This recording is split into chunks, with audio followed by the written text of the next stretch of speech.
Perfect timing. Let the tournament begin. As the first season of the Gilded Age draws to a close, several people encounter pivotal moments in their lives. Marion's elopement plan with Rakes runs into the problems that her well-wishers had predicted. When Peggy returns to Brooklyn, she discovers that her father has kept a secret from her. Bertha becomes even more anxious to establish her family in New York polite society after the humiliation she received in the previous episode, deciding to engage in a direct fight with Mrs. Astor, and her ball becomes the battleground. Larry had almost persuaded his father to let him pursue an architecture career. Monsieur Baudin is revealed to be someone other than who he claims to be. Meanwhile, Oscar chooses to seize the opportunity with Gladys at the ball, where the latter finally comes out to society. The main problem I or anyone living in 2022 might have with the Gilded Ages, literally hundreds of plots and subplots, is how old they all seem. Rich people are being shunned by society because they have the wrong kind of money. At lunch, you're using the wrong table service. Josh, a chef from the Midwest, is on the job. For the most part, these rituals have vanished, and it's hard to believe that anyone could be offended by them. Despite the minimal stakes, the show manages to pull delicious drama from them, and I find myself worrying about who tattled on Bannister for assisting with the forks at the Russells. Was it church, or was it something else?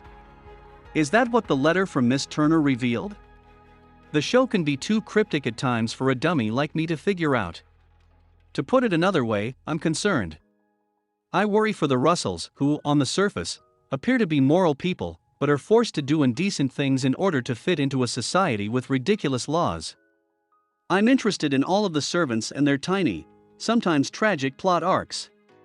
I don't mind if Aunt Agnes was correct about Tom Rakes all along, since Marion, as dull as she and her bird watercolors are, didn't deserve it.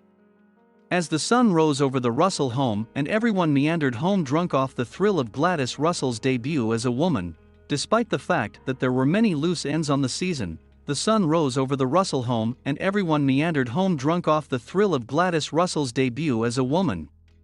The Gilded Ages season conclusion was pleasant and even uplifting for me. Marion and Mr. Rakes decided to elope, and they did it quickly. Marion is afraid that if Aunt Agnes finds out, she would be shunned, so she seeks assistance from Mrs. Chamberlain, who provides her home as a meeting spot for Marion and Tom so that they can travel out of town on Friday in secret. Aunt Agnes may have been indicating the whole time that Tom wasn't the charming country lawyer he appeared to be, and her suspicions were correct. Marion dismissed Aurora Fane's warning that Tom was getting close to affluent Sissy Bingham, but this week, Aurora witnesses Tom at the opera cuddling up to Sissy on the eve of the elopement, proving that, yes, Tom is a schmuck. Peggy, having consented to assist with the elopement, smuggles Marion's suitcase out of the Van Rhines, and as she's doing so, Aunt Ada smells something unusual and queries Peggy about it. Peggy goes around in circles, and Ada's expression changes 10 times once she knows what Marion is up to. Despite the fact that Cynthia Nixon's involvement as Aunt Ada has been minimal this season, I admire the brushstrokes she's been painting in the last few episodes. Despite the fact that she was portrayed as weak and meek, her defeat of Armstrong last week and her concern for Marion this week have given her more courage than Agnes would ever give her credit for.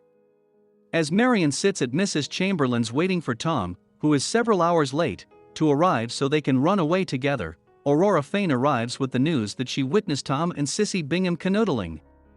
Marion isn't convinced, so she seeks him out in his office, where he admits that yes, he was intending to defraud her at the altar. Now that he's had a taste of luxury, he's broke. Marion is unable to supply all of this, so he is reconsidering his decision. Marion is heartbroken. While Peggy's tale has focused on her professional advancement this season, we learned last week that her huge secret was that her newborn son died in childbirth, and she's been seeking for answers about his death ever since. We received answers this week, and they were not at all what we had hoped for. Peggy's mother finds a letter in her husband's coat pocket and reads it to learn the following tragic news: Peggy's young boy is still alive, having been placed for adoption by Peggy's father shortly after his birth so that Peggy would not have to raise a child with a poor husband. Peggy's father has been cold to her throughout the season, stating that he simply wants what's best for his daughter, But Peggy and her mother are distraught when they realize what he did, kidnapping Peggy's child and leaving her to believe he was dead. They pack their belongings and head to Philadelphia in the hopes of finding him. Her father is aware of his whereabouts but refuses to assist. Gladys' debutante ball has been teased throughout the season, and it's the episode's culmination, the occasion that will finally bring all of our important characters together. Bertha approaches Mrs. Astor, who appears to know nothing about Bertha being in her Newport estate and surreptitiously being hustled out the back door, who refuses to see her because Gladys' new friend Carrie Astor is performing in the quadrille at the gala. Mrs. Astor's butler, Hefty, tells Bertha repeatedly, Mrs. Astor is not at home, his tone becoming increasingly snooty? Snotty, like the maitre d' in Ferris Bueller's Day Off, trying to figure out if he was dealing with Abe Froman, Chicago's Sausage King. Bertha knows Mrs. Astor is home, as she receives another guest instead. She is a woman snubbed. I can't have her daughter here if she doesn't receive me, she tells Gladys, Larry, and George at dinner. Mrs. Russell's entire family is angry, but they are powerless to stop her. Carrie, recognizing that her obstinate mother is to blame, gives her the quiet treatment. Mrs. Astor's daughter is her only flaw, so she agrees to call Mrs. Russell and apologize in order for Carrie to be re-invited to the ball. Mrs. Russell also convinces her to invite Agnes and Ada to the event. The names of all the visitors are announced once the ball begins. Mrs. Robert McNeil, the woman who the butler, Watson, approached in the previous episode, is among them. He notices her and gives her a mournful look, but thank God for a second season renewal, because I won't be satisfied until I learn more about their relationship, which we won't hear about this season. Julius Kuiper and his wife are also in attendance, having been forced to come by George Russell. And Ada and Aunt Agnes are reluctantly present. Tom Rakes has come to rub Marion's face with his new lover Sissy Bingham. Mrs. Astor is, in fact, present. As Gladys, Carrie and their friends dance the quadrille at the celebration, Mrs. Astor asks Mrs. Russell, "Didn't it ever worry you that I might decide to destroy you after this evening? Because I could, if I chose." "I don't doubt it," Bertha Russell tells her coolly. "But you won't. We're too alike. I will be a good friend to you if you'll let me. Whether they become friends or frenemies or whatever, I am here for this alliance." Now that Marion is freed from her elopement with the 19th century version of a day trader who keeps it casual with a fleece vest over his khakis, she quickly starts to sow her own wild oats, accepting a dance with Larry Russell. We should have known from the way she's been pumping him up to achieve his architecture dreams that these two might pair up. I like Larry. He's good people. Also dancing together? Oscar Van Ryn and Gladys, the belle of the ball. Oscar has made no secret of his wish to marry Gladys for her money and naivete, and after the ball, he arrives back at his home where his boyfriend John Adams awaits. Wait, weren't they broken up because John Adams didn't like that Oscar was planning this deceptive seduction of Gladys, but then he, in turn, also tried to gain her affection despite both men being gay and in love with one another? "I think I can do it, John," Oscar says. "I think I can reel her in.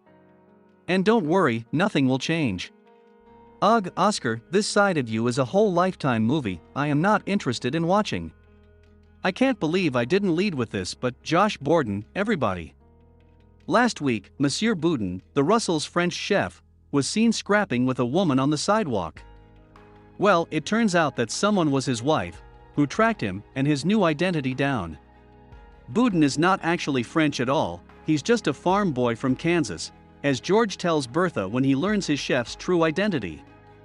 Once a merchant seaman stationed in France named Josh Borden, he learned to cook there and returned to America to try his hand as a chef. No one would hire him, so he pretended to be French and changed his name and his accent, oh God.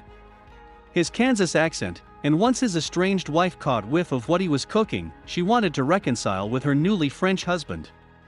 "I'm sorry, George, but we cannot have a chef from Kansas," Bertha spits, disgusted to even have to say the name of that wretched flyover state, and they dismiss Boudin right before Gladys's ball, meaning that a replacement chef has to come in and cook the meal. The chef is a drunken disaster, and the Russells ultimately soften to the idea of Boudin or Borden and hire him back. George and Bertha thank Borden or Boudin for his help cooking at the ball, and he speaks, for the first time with his Kansas accent, saying, "I was glad to do it." Upon hearing his new drawl, Carrie Coon as Bertha winces in a way that is so comical and speaks so many volumes that this wince needs its own Emmy category. The episode ends as the morning papers are picked up on the front step of the Van Ryn home by Bannister. He looks across the way at the Russells where Church is overseeing the party cleanup, and the two men cordially nod, a symbol of a temporary peace brokered between the two houses. I guess we'll see how long that lasts when season 2 comes around. As I mentioned, there are literally thousands of storylines on this show, and several of them were not resolved in this finale. A few of them that I hope will be next season. Miss Turner, where did she go and what is she plotting? Mr. Watson, who is he really and who is the woman he's stalking? Will Mrs. Astor ever find out Bertha was in her Newport home? Will Miss Armstrong become woke, or at least not a full-blown racist? Will Larry become an architect? All that and hopefully more will be addressed in, 1884? 85? See you then.